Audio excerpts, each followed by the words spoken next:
Y señoras y señores, estamos a punto de recibir al Papa Francisco en el Congreso de Estados Unidos. Usted escucha la historia desarrollarse a través de Sin Censura.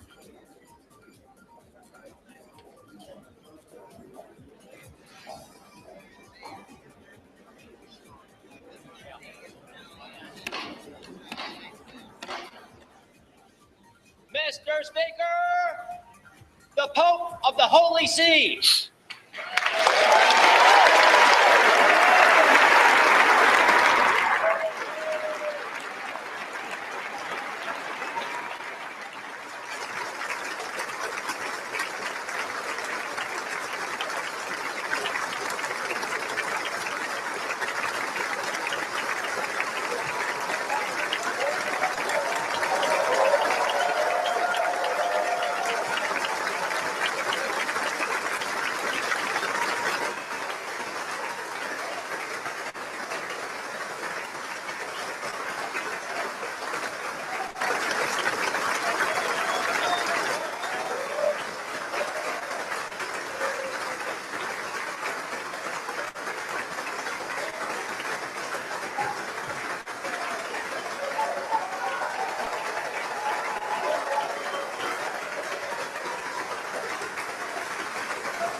Members of Congress, I have the high privilege and distinct honor of presenting to you Pope Francis of the Holy See.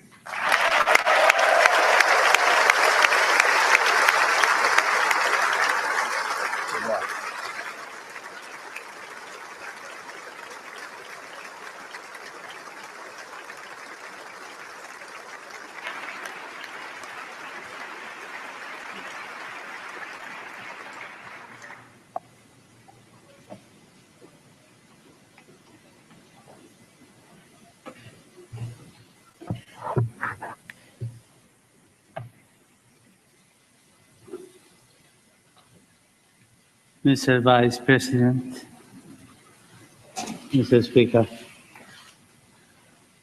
honorable members of the Congress, dear friends, I am most grateful for your invitation to address this joint session of Congress in the land of the free at the home of the brave.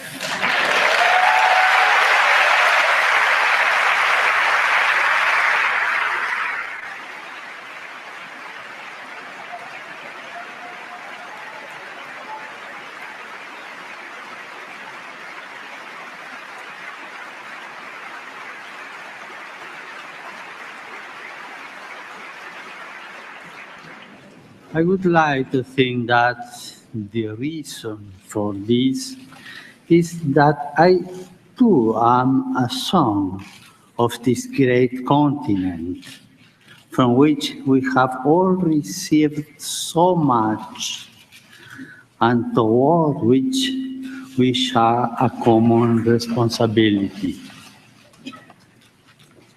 Each son or daughter of a given country has a mission, a personal and social responsibility. Your own responsibility as members of Congress is to enable this country by your legislative activity to grow as a nation. You are the face of its people. They are representatives. You are called to defend and preserve the dignity of your fellow citizens in the tireless and demanding pursuit of the common good. For this is the chief aim of all politics. A political society endures when it seeks as a vocation to satisfy common needs by stimulating the growth of all its members, especially those in situations of greater vulnerability or risk. Legislative activity is always based on the care for the people. To this, you have been invited, called, convened by those who elect you. Yours is a walk which makes me reflect in two ways on the figure of Moses. On the one hand, the patriarch and lawgiver of the people of Israel symbolizes the need of people to keep alive their sense of unity by means of just legislation. On the other, the figure of Moses leads us directly to God and thus to the transcendent dignity of the human being.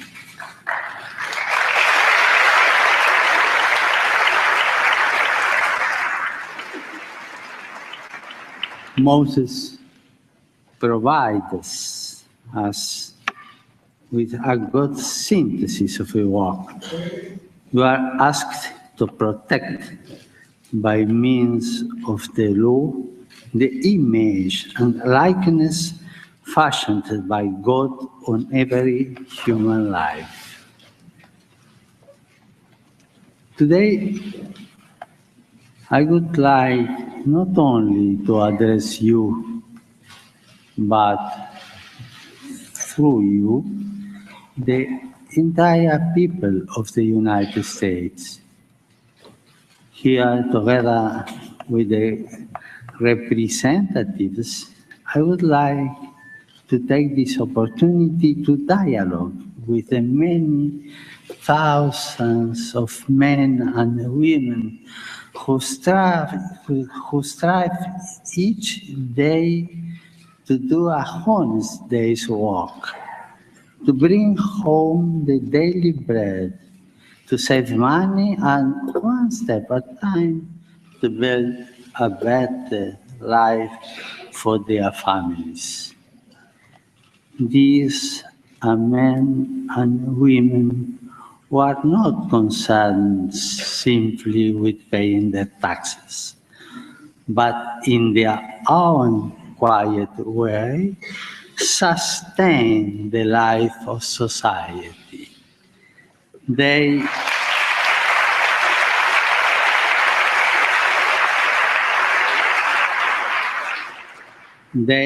generate solidarity by their actions, and they create organizations which offer a helping hand to those most in need. I would also like to enter into dialogue with the many elderly persons who are a storehouse of wisdom forged by experience and who seek in many ways, especially through voluntary work, to share their stories and their insights. I know that many of them are retired, but still active. They keep working to build up this land. I also want to dialogue with all those young people who are working to realize their great and noble aspirations, who are not led astray by facile proposals, and who face difficult situations, often as a result of immaturity in adults. I wish to dialogue with all of you, and I would like to do so through the historical memory of your people. My visit takes place at a time when men and women of goodwill are marking the anniversaries of several great Americans. The complexities of history and the reality of human weakness notwithstanding, these men and women, for all their many differences and limitations, were able, by hard work and self-sacrifice, some at the cost of their lives, to build a better future. They shaped fundamental values which endure forever in the spirit of the American people. A people with this spirit can live through many crises, tensions, and conflicts, by always finding the resources to move forward and to do so with dignity. These men and women offer us a way of seeing and interpreting reality. In honoring their memory, we are inspired even amid conflicts and in the here and now of each day to draw upon our deepest cultural reserve. I would like to mention 4 of these Americans: Abraham Lincoln, Martin Luther King, Dorothy Day, and Thomas Merton.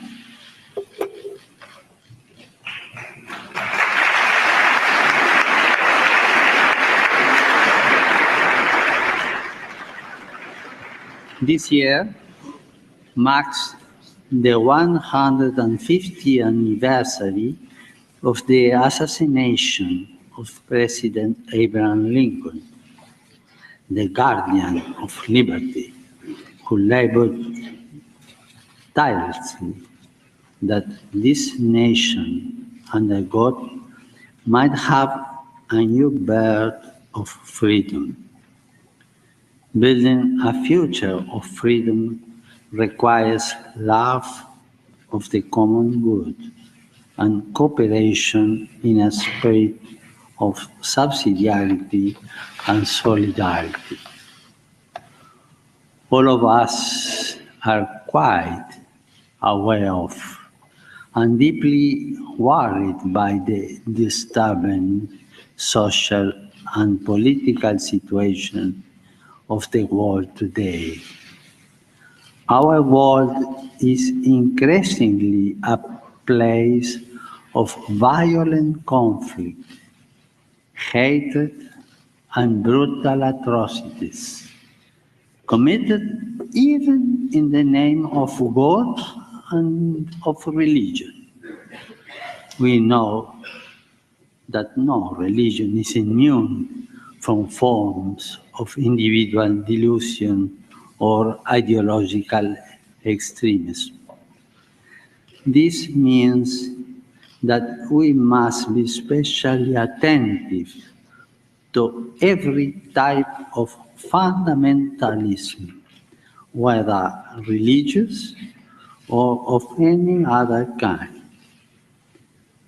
A delicate balance is required to combat violence perpetrated in the name of a religion, an ideology, or an economic system, while also safeguarding religious freedom, intellectual freedom, and individual freedoms.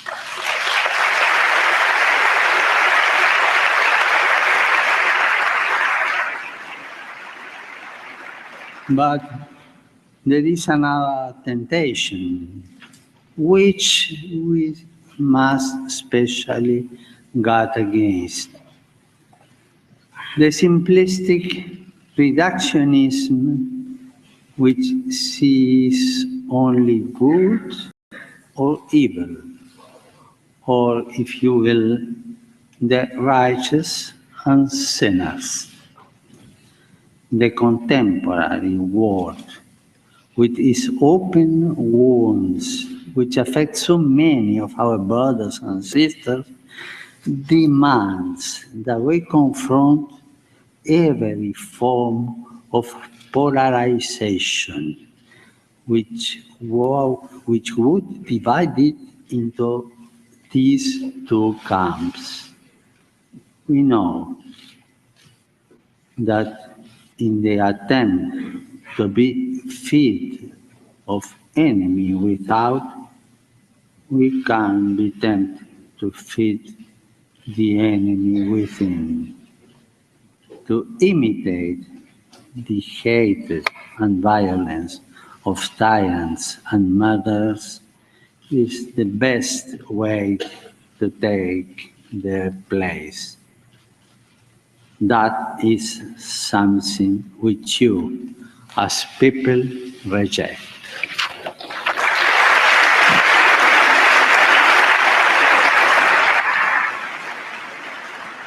Our response must instead be one of hope and healing, of peace and justice. We are asked to summon the courage and the intelligence to resolve today's many geopolitical and economic crises. Even in the developed world, the effects of unjust structures and actions are all too apparent. Our efforts must aim at restoring hope, righting wrongs, maintaining commitments, and thus promoting the well-being of individuals and of peoples. We must move forward together as one in a renewed spirit of fraternity and solidarity, cooperating generously for the common good.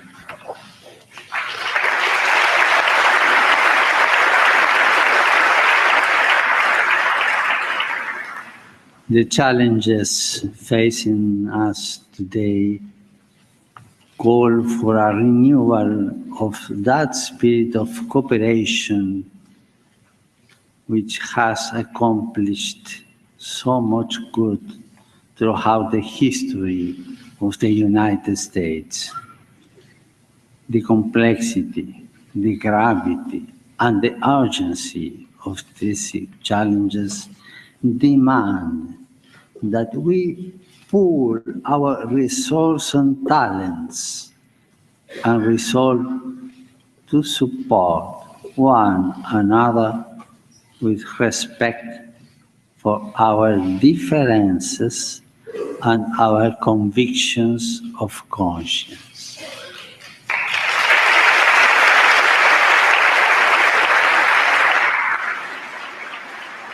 In this land, the various religious denominations have greatly contributed to building and strengthening society. It is important that today, as in the past, the voice of faith continue to be heard, for it is a voice of fraternity and love, which tries to bring out the best in each person and in each society. Such cooperation is a powerful resource in the battle to eliminate new global forms of slavery, born of great injustices, which can be overcome only through new policies and new forms of social consensus. Politics is instead an expression of our compelling need to live as one in order to build as one the greatest common good, that of a community which sacrifices particular interests in order to share injustice and peace, its goods, its interests, its social life. I do not underestimate the difficulty that this involves, but I encourage you in this effort.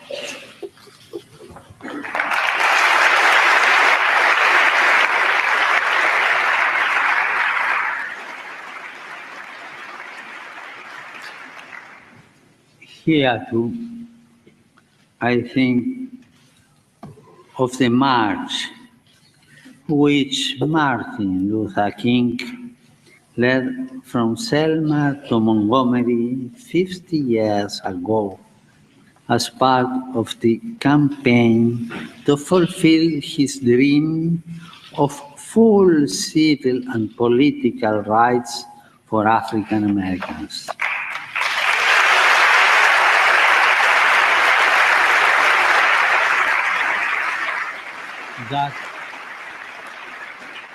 That dream continues to inspire us all, and I am happy that America continues to be, for many, a land of dreams.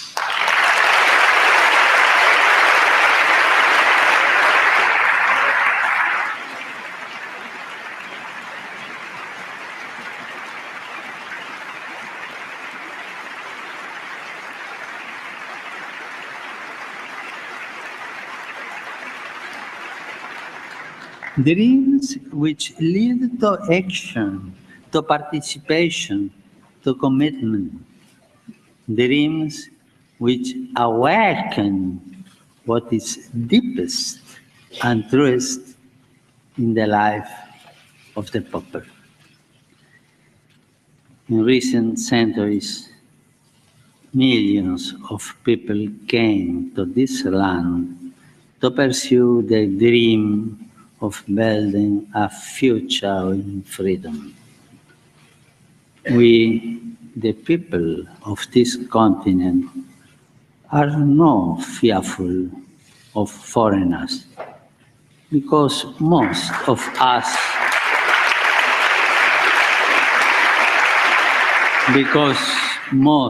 us were once foreigners.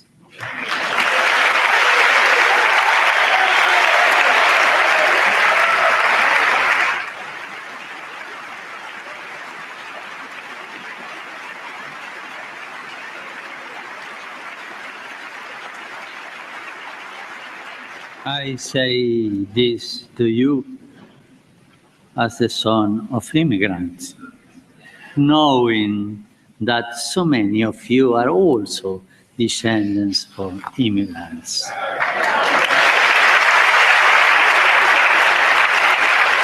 Tragically, the rights of those who were here long before us were not always respected. For those peoples and their nations, from the heart of American democracy, I wish to reaffirm my highest esteem and appreciation. Those first contacts were often turbulent and violent, but we know that it's very difficult to judge the past by the criteria of the present.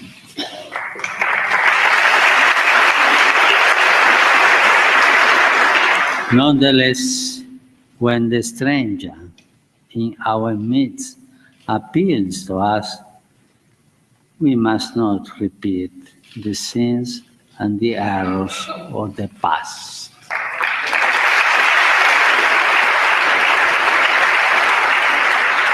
We must resolve now to live as nobly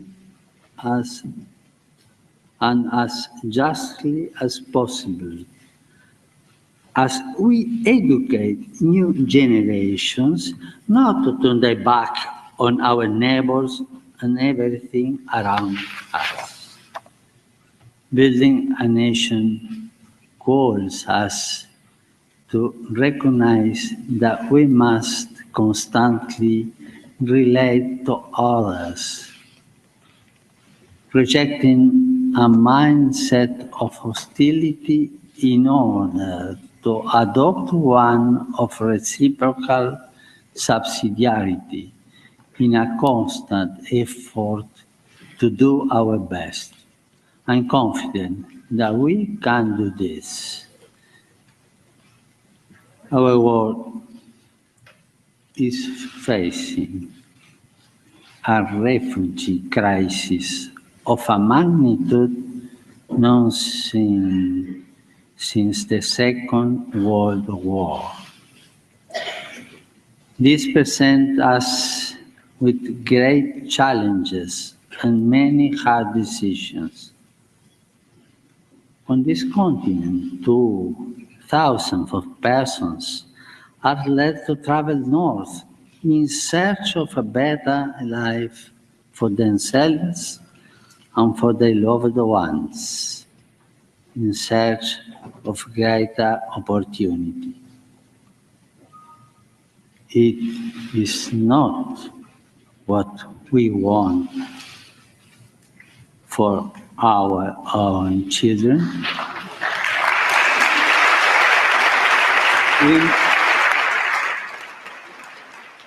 We must not be taken aback by the numbers, but rather view them as persons, seeing their faces and listening to their stories, trying to respond as best we can to their situation, to respond in a way which is always human, just and fraternal.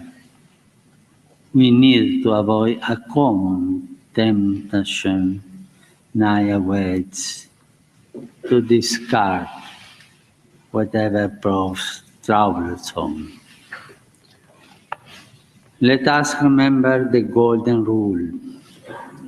Do unto others as you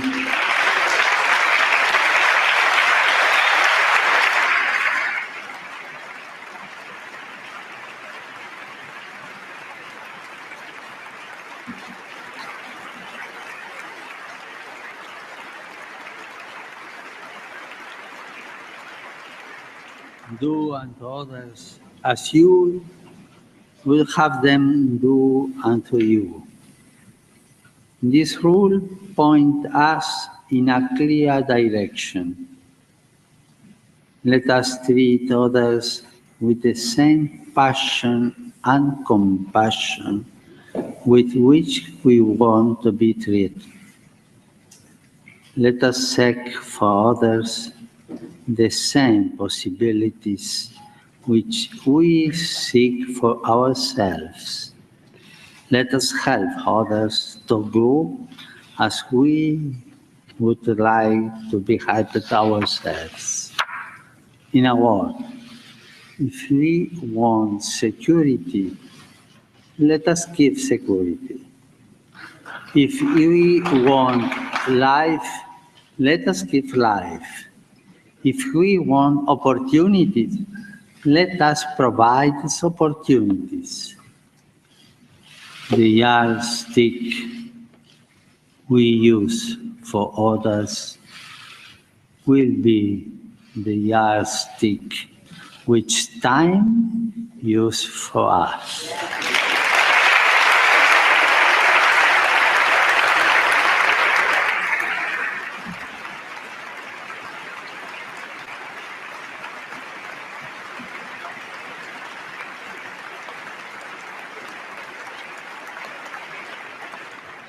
The Golden Rule also reminds us of our responsibility to protect and defend human life at every stage of its development.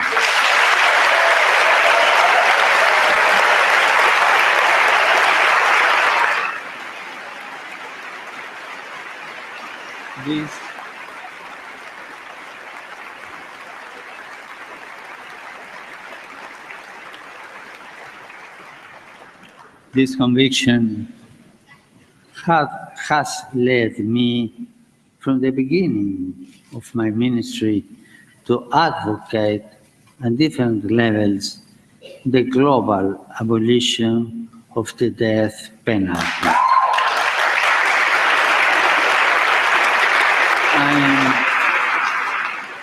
I am convinced that this way is the best, since every life is sacred. Every human person is endowed with unalienable dignity, and society can only benefit from the rehabilitation of those convicted of crimes. Recently, my brother bishops here in the United States renewed the call for the abolition of the death penalty. Not only do I support them, but I also offer encouragement to all those who are convinced that a just and necessary punishment must never exclude the dimension of hope and the goal of rehabilitation.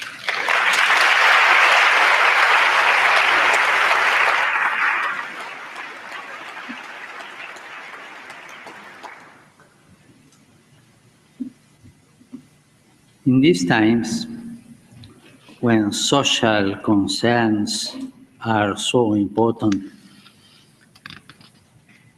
I cannot fail to mention the servant of God, Dorothy Day, who founded the Catholic Worker Movement.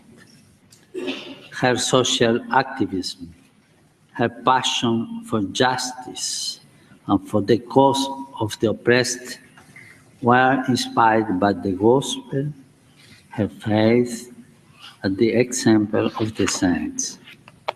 How much progress has been made in this area in so many parts of the world?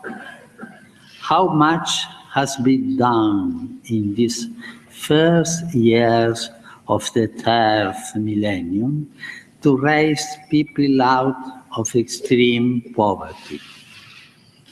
I know that you share my conviction that much more still needs to be done, and in times of crisis and economic hardship, a spirit of global solidarity must not be lost. At the same time, I would encourage you to keep in mind all those people around us who are trapped in a cycle of poverty. They too need to be given hope. The fight against poverty and hunger must be fought constantly and on many fronts, especially in its causes. I know that many Americans today, as in the past, are working to deal with this problem. It goes without saying that part of this great effort is the creation and distribution of wealth. The right use of natural resources, the proper application of technology, and the harnessing of the spirit of enterprise are essential elements of an economy which seeks to be modern, inclusive, and sustainable.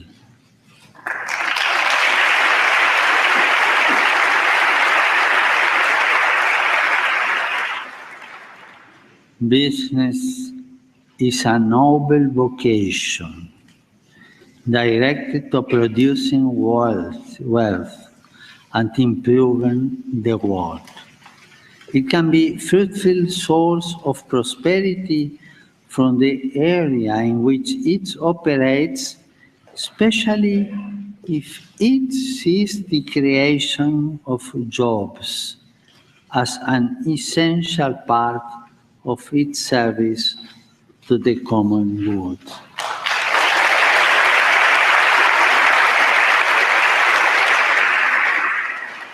This common good also includes the earth, a central theme of the encyclical, which I recently wrote in order to enter into the dialogue with all people about our common home. We need a conversation which includes everyone, since the environmental challenge we are undergoing and its human roots concern and affect us all.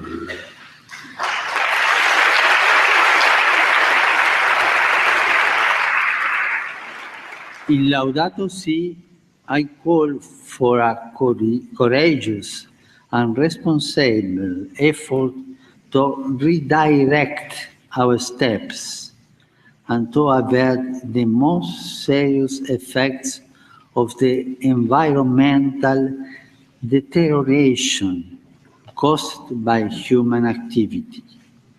I'm convinced that we can make a difference, I'm sure. And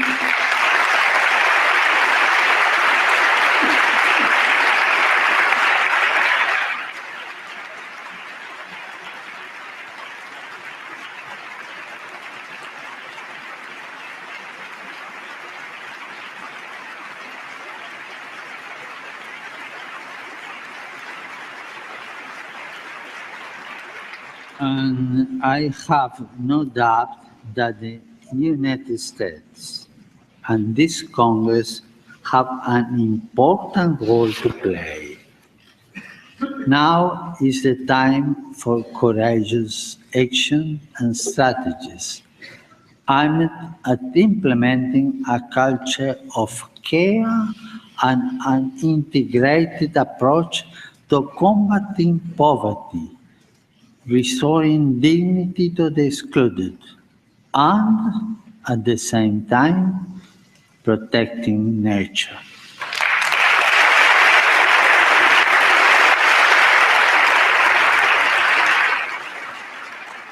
We have the freedom needed to limit and direct technology, to devise intelligent ways of developing and limiting our power, and to put technology at the service of another type of progress, one which is here, more human, more social, more integral.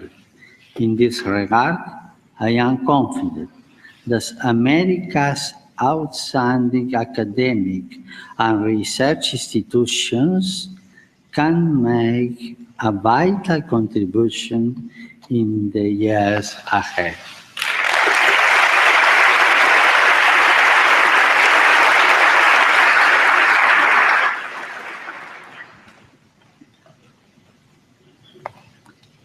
A century ago, at the beginning of the Great War, which Pope Benedict XV termed a pointless slaughter, another notable American was born, the Cistercian monk Thomas Merton.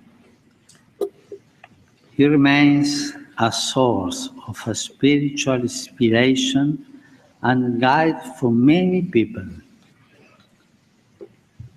In his autobiography, Merton wrote, "I came into the world free by nature, in the image of God.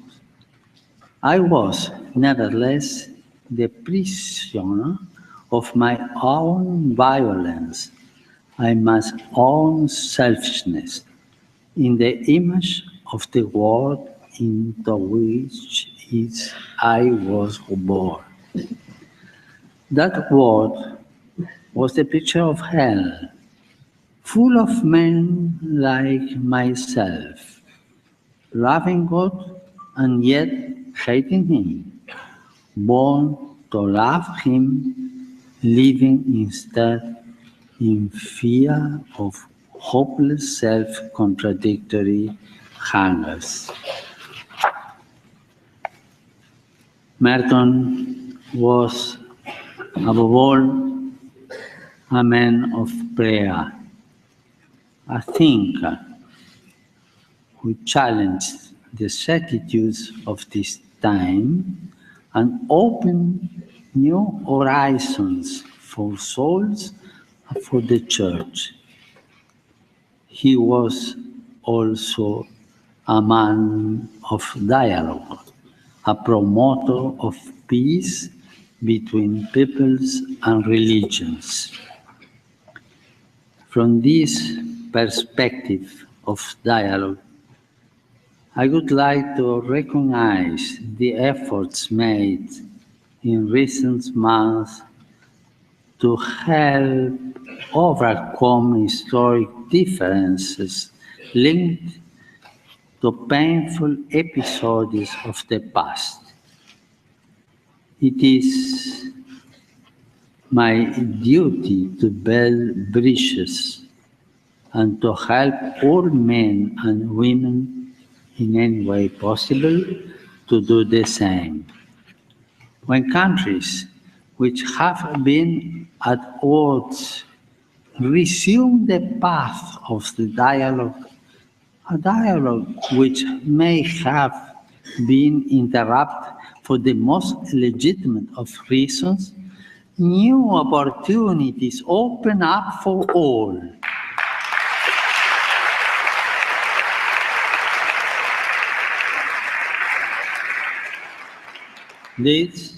That required and requires courage and daring, which is not the same as irresponsibility.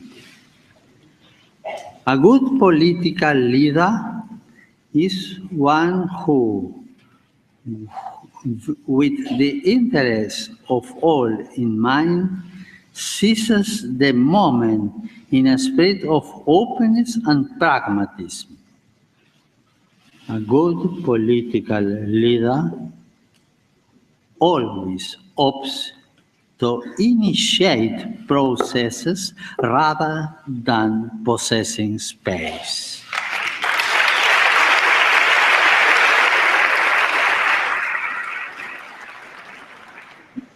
Being at the service of dialogue and peace also means being truly determined to minimize and in the long term to end the many armed conflicts throughout our world.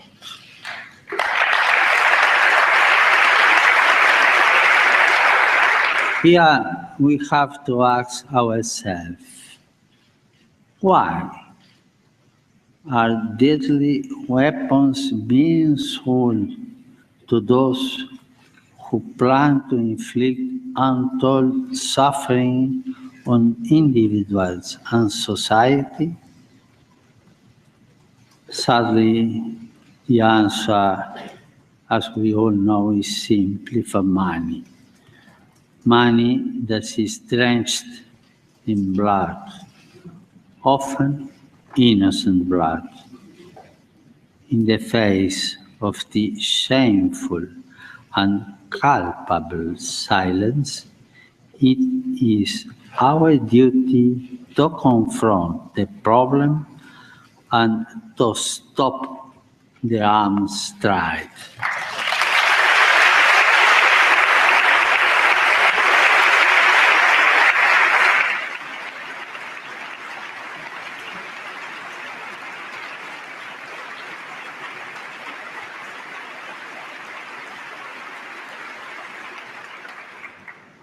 Three sons and one daughter of this land, 4 individuals of 4 dreams. Lincoln, liberty. Martin Luther King, liberty in plurality and non-exclusion. Dorothy Day, social justice and the rights of persons. And Thomas Merton, the capacity for dialogue and openness to God. 4 representatives of American people. I will end my visit to your country in Philadelphia, where I will take part in the World Meeting of Families. It is my wish that throughout the visit, the family should be a recurrent theme. How essential the family has been to the building of this country.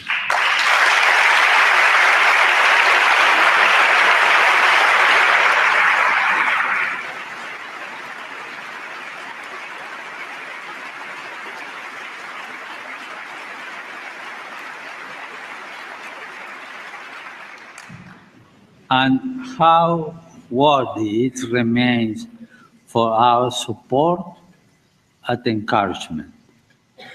Yet, I cannot hide my concern for the family, which is threatened, perhaps as never before, from within and without.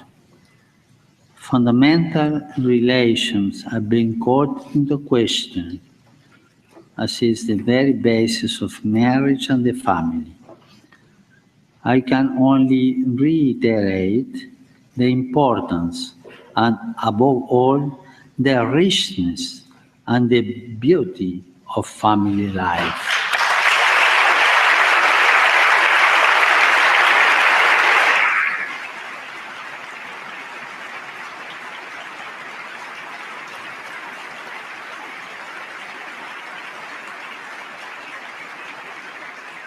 In particular, I would like to call attention to those family members who are the most vulnerable.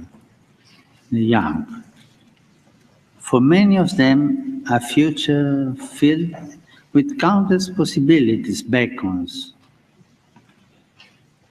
Yet so many others seem disoriented and aimless, trapped in a hopeless maze of violence, abuse, and despair. Their problems are our problems.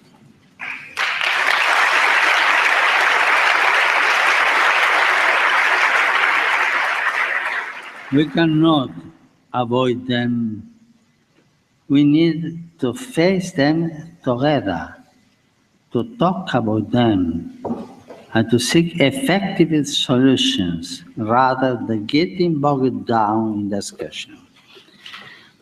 At the risk of oversimplifying, we might say that we live in a culture with precious young people known to start a family because they lack possibilities for the future.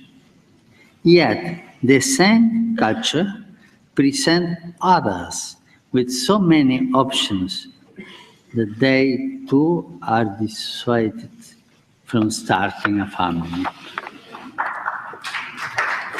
A nation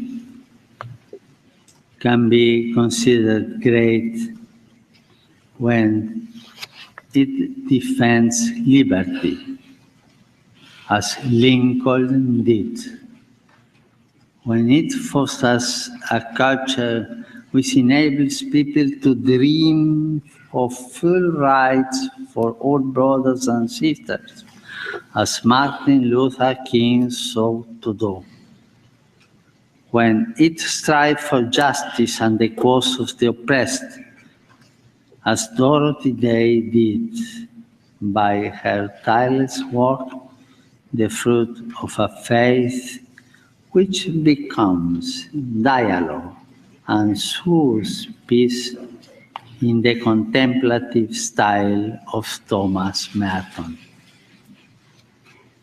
In this remark, I have sought to present some of the richness of your cultural heritage, of the spirit of the American people. It is my desire that this spirit continue to develop and grow so that as many young people as possible can inherit and dwell in a land which has inspired so many people to dream. God bless America.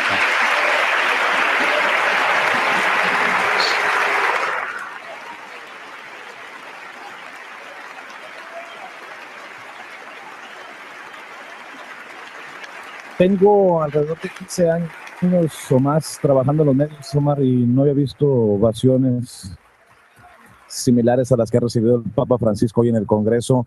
Un mensaje directo, creo yo que sencillo. El que no quiere entenderlo es porque no quiere ver y no quiere escuchar.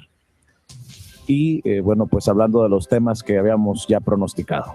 Así es, Vicente, un mensaje que habría que analizar los 26 párrafos del mensaje de Francisco, las 9 citas del Evangelio que utilizó y una de la Declaración de Independencia, y al final la toma de la televisión, muy al estilo de Orson Welles, con un zoom out impresionante y todos los legisladores de pie aplaudiendo. Básicamente regresó a las bases de la historia de este país para recordarles a los legisladores cómo es que este país ha llegado a ser lo que es, en base a respetar los valores, en base a respetar lo que Lincoln había hecho hace muchos años y recordando a las figuras claves de la historia que formaron este país. Que no nos asusten los números, dice, en relación a inmigración. Mejor veamos sus rostros, conozcamos sus historias. ¿No es lo que queremos para nuestros hijos?, le pregunta el Papa a los congresistas en referencia a ese viaje hacia el norte en busca del sueño americano.